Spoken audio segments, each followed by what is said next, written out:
रेगिस्तान के बीचों बीच एक समझदार इंसान रहता था। उसका नाम था मुन्ना। मुन्ना बहुत शांत, धैर्यवान और मेहनती था। उसके साथ रहता था उसका नन्हा बच्चा, जो सवालों से भरा और सपनों से चमकता रहता था। रेत के टीले, तपता सूरज और गर्म हवाएं, यही उनकी दुनिया थी। एक दिन जब धूप आग बरसा रही थी और रेत सोने की तरह चमक रही थी, नन्हा बच्चा मुन्ना के पास आया और बोला, पापा, अगर हम रेगिस्तान में कुछ ऐसा बना सकें जो सबके काम आए, कुछ ठंडा, कुछ अलग, क्या पता हमारी जिंदगी भी बदल जाए। मुन्ना हल्का सा मुस्कुराया और बोला, यहाँ ठंडा, इस जलते रेगिस्तान में। लेकिन बच्चे की आंखों में उम्मीद की चमक थी। उसने उत्साह से कहा, हम एक आइस बस बनाएंगे पापा, जिसमें लोग बैठेंगे, ठंडी हवा महसूस करेंगे, सफर करेंगे और हम उससे पैसे भी कमाएंगे। यह सुनकर विचार पागलपन जैसा लगा, पर सपनों की यही खासियत होती है, जो पागलपन से शुरू होकर चमत्कार बन जाते हैं। दोनों ने इसे सच करने का निश्चय किया। रेगिस्तान में बर्फ नामुमकिन थी। मुन्ना पुराने किस्सों को याद करने लगा। कहा जाता था कि रेत के नीचे रात की ठंडक कैद हो जाती है। यही विचार उनकी उम्मीद बन गया। दोनों ने रातों रात रेत में गहरे गड्ढे और गुफाएं खोदनी शुरू की। उनका लक्ष्य था दिन की गर्मी को बाहर रखना और रात की ठंडक को अंदर जमा करना।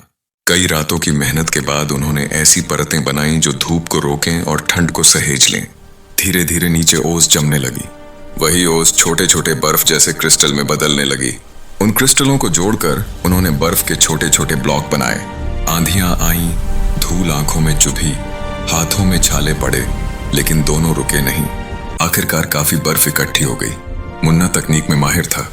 उसने रेत, पत्थर और धातु से एक मजबूत बस का ढांचा तैयार किया। नन्हे बच्चे ने अंदरूनी काम संभाला, नरम सीटें, छोटे छोटे बर्फ वेंट और ऐसी व्यवस्था जिससे बर्फ धीरे धीरे पिघलकर ठंडी हवा देती रहे। महीनों की मेहनत के बाद उनकी पहली आइस बस तैयार हुई। नाम रखा गया। जब वे बस को बाजार ले गए, लोगों की आंखें खुली की खुली रह गईं। रेगिस्तान में ठंडी सवारी, यह किसी चमत्कार से कम नहीं था। जो भी बस में बैठा, उसने राहत की सांस ली। ठंडी हवा किसी जादू जैसी लगी। धीरे धीरे बस मशहूर होने लगी। दूर दूर से लोग आने लगे। उनकी आमदनी बढ़ने लगी। कुछ ऊंट सवारी वाले व्यापारी नाराज हो गए। उन्होंने गुस्से में कहा, इस बस ने हमारा धंधा छीन लिया है, या तो इसे बंद करो या हमें दे दो। कि मुन्ना शांत रहा और बोला, हम किसी का नुकसान नहीं कर रहे, बस लोगों को राहत दे रहे हैं। व्यापारी नहीं माने। तभी नन्हा बच्चा आगे बढ़ा और बोला, अगर आप चाहें तो हमारे साथ साझेदार बन सकते हैं। जब यह सुनकर कई व्यापारी नरम पड़ गए। आखिरकार समझौता हो गया। अब बस और सुरक्षित हो गई। समय बीतता गया, कमाई बढ़ती गई। एक दिन बच्चे ने कहा, पापा, अब हम अपना हीरे जैसा घर बनाएंगे। मुन्ना मुस्कुराया, असली हीरा नहीं मिलेगा, लेकिन ऐसा घर बनाएंगे जो हीरे जैसा चमके।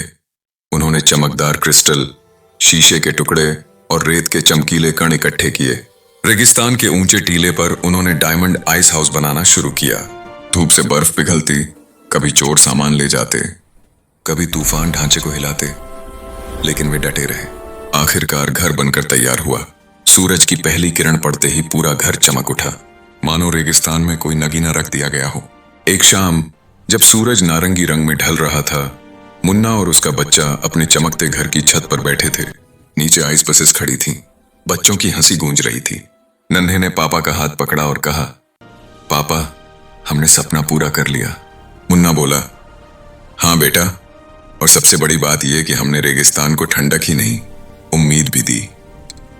और उस तपते रेगिस्तान में जहां कभी सिर्फ धूल और गर्म हवाएं थीं, अब चमकता घर और ठंडी आइस बस हमेशा याद दिलाती रही, किसी भी जगह चमत्कार कर सकते हैं।